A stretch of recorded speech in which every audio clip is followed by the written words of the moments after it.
You know, every once in a while, I just want to go out to the range and enjoy some of the guns that I own.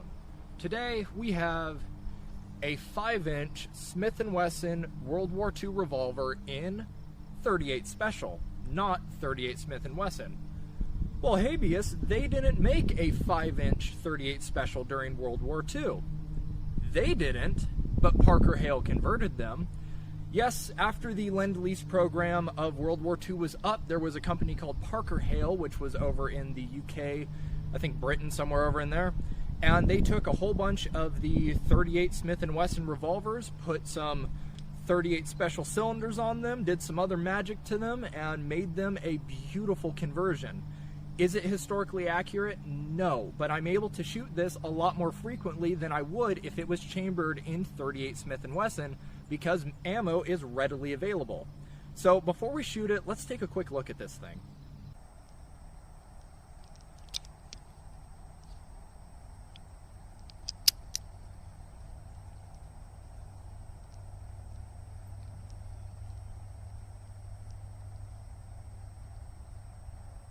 And before anyone gets upset, we are clear.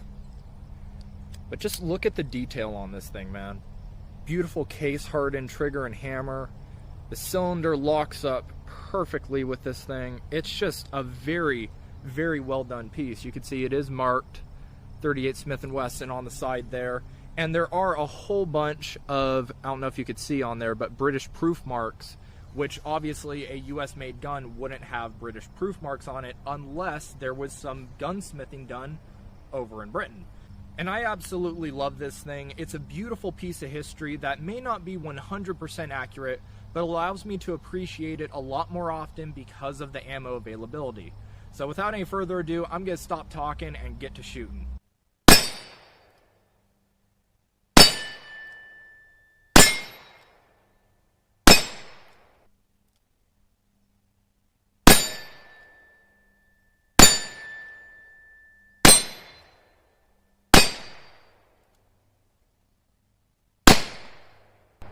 Hitting the small one.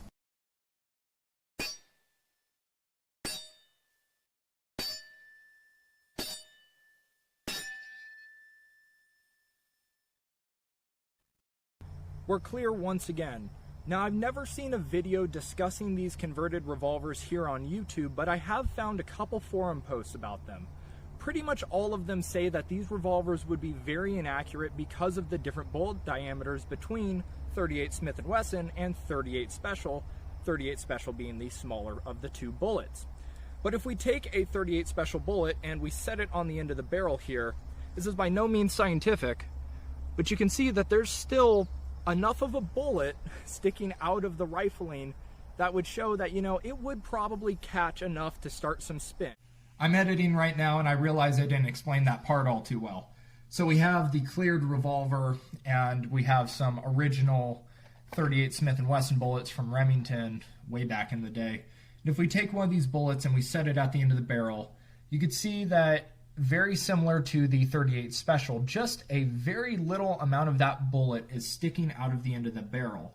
So the case isn't what's stopping that bullet from just, you know, falling into the barrel all the way, but it's actually the bullet itself, which means that the lands and grooves of the rifling are going to catch that bullet to some extent, more or less, depending on the bullet's diameter, of course, and impart some spin on said bullet. I hope that makes a little bit more sense. Now, is it going to spin and be as rifled as a standard 38 Smith & Wesson bullet? Probably not. It's probably not going to be as accurate, but we're at the 25-yard mark, and we're going to see how much it would take for me to get on target here. Now, mind you, I don't shoot this revolver past 10 yards, and I've never really officially trained with this thing. It's more of a pleasure shooter. So we're going to test my marksmanship and see how long it takes for me to get on target. We're going to be aiming for the 12-inch center gong.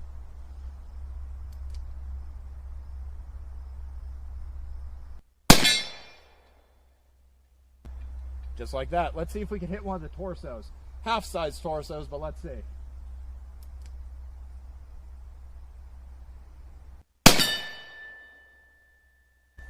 Let's move it on back. We're at the 50-yard mark. Let's see if we could hit that 12-inch plate.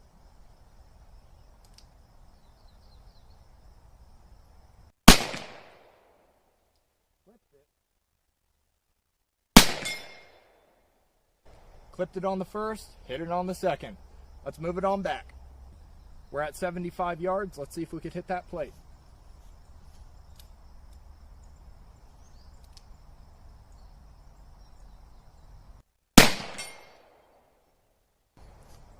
First shot. We're at 100 yards. I don't think I'm going to be able to hit it because I'm not a very good shot with a pistol, but hey, been lucky thus far. Let's see.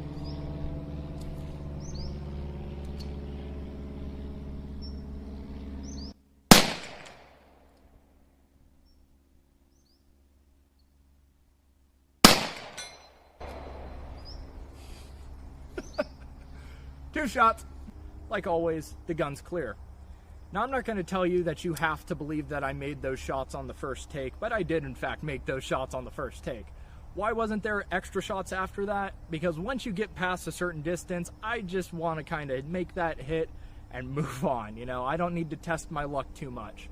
But overall, I think that saying these revolvers are inaccurate or that a conversion of these revolvers would be inaccurate just isn't the case. If it's done properly, if the revolver is in good shape, as this one is, you can get some very accurate hits out of it. And this thing, once again, is an absolutely beautiful piece of world history. Not just American history, but world history. And even though it is an original, even though it is a conversion, it's a beautiful piece, and it allows me to shoot it very frequently, or at least as frequently as I want to shoot it. So with that, you guys, I hope you enjoyed this quick little video. It wasn't a full-on review, but I just wanted to put out a video talking about these revolvers, because like I said, I hadn't seen one, and I think that's a shame because these things are a real cherry.